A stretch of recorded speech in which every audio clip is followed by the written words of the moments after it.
Hello, Mike, the Sales Doctor here with Diagnose and Prescribe. Welcome to another short YouTube video. Today's video lesson is called To Be Heard and Understood. All of us want to be heard and understood. And I mean really heard and really understood. Not pretend. Not just head nods. We live in a society where human beings more than ever want to be heard and understood. As salespeople, we must meet that need and even go beyond it.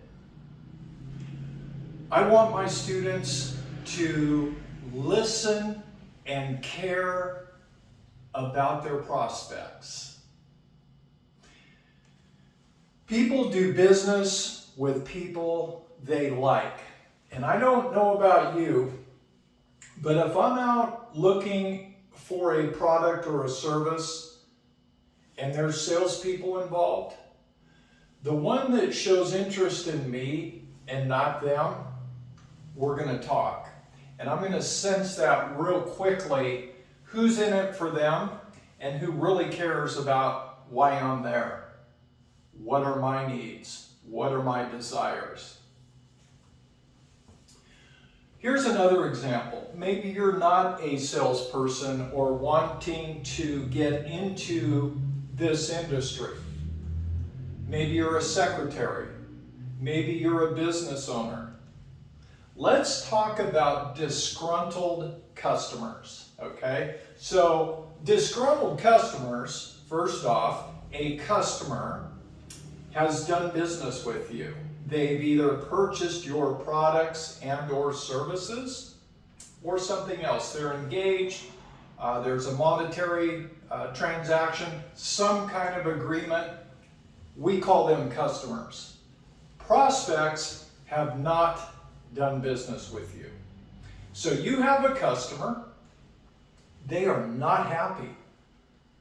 Something went wrong in the process, and they are calling your company on the phone. Going to back up a little bit.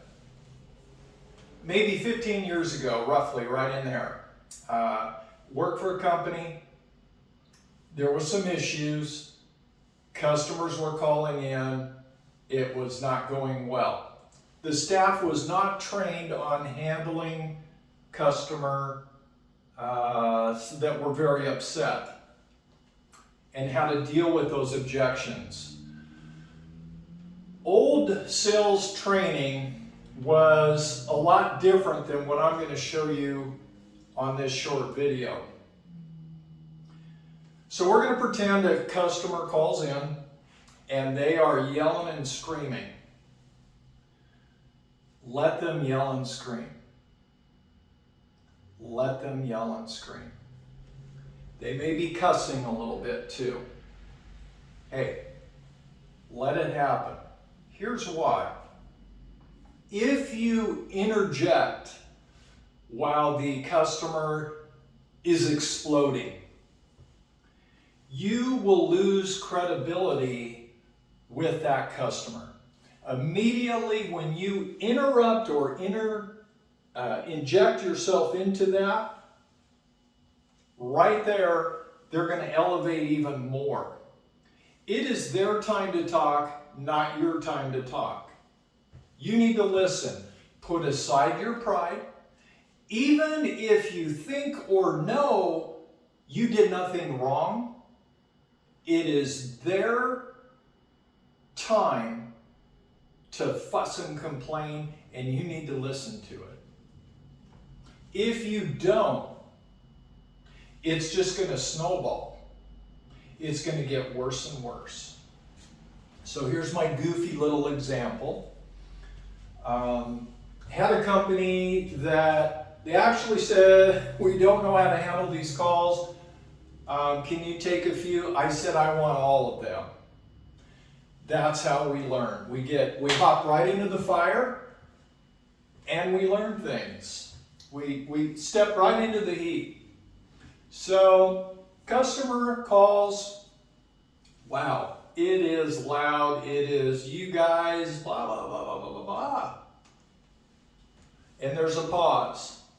Do I interrupt? Do I say some corny thing, Mr. Jones? I understand how you're feeling. I do not do that. That is canned, phony, mechanical. When there's a pause, don't say anything. Write that down. Just because there's a pause doesn't mean they're done. Don't assume they're done.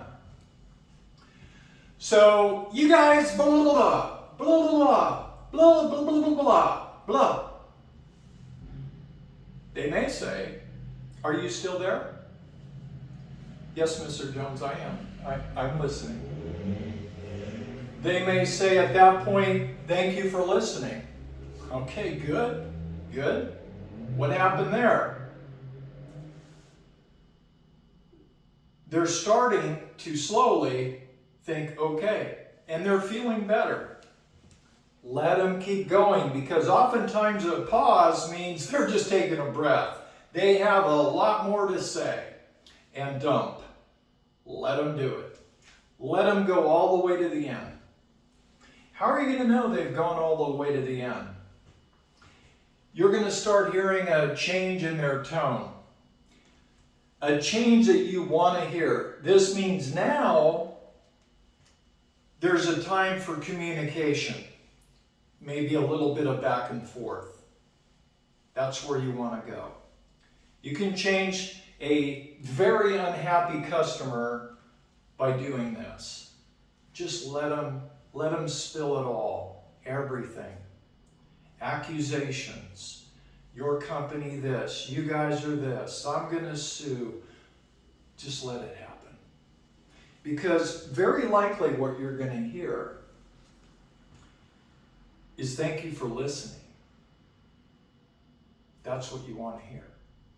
Thank you for listening. At that point, whatever you feel you need to say, Mr. Jones, we want to make it right. I've heard everything you've said. It's troubling to me. We want to do what we can. Thank you for sharing. Is there anything else that I need to know? I'm in no hurry, and I want to listen, and I'm taking notes. They may share a little bit more. That's okay. So when you get to the point where you say something to the effect, let me look into this, and I will get back to you today, in 2 hours, not I'll get back to you. Because most of the time that doesn't happen. Be specific. Mr. Jones, you're upset and I understand.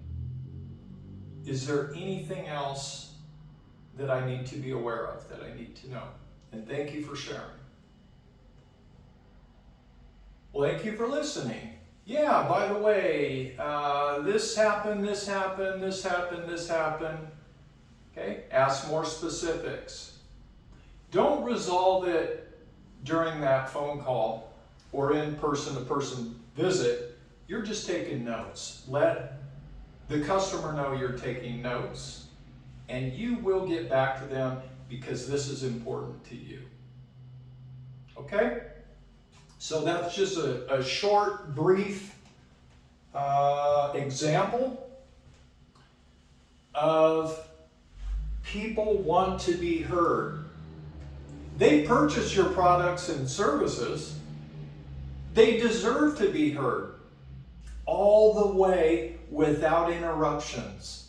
It's so much better if you swallow your pride, listen, let the customer know that you're acknowledging their issues and that it is your desire to find ways to make it right, or my favorite word, look at options. Mike the Sales Doctor, diagnose and prescribe. My little clicker. Thank you for watching.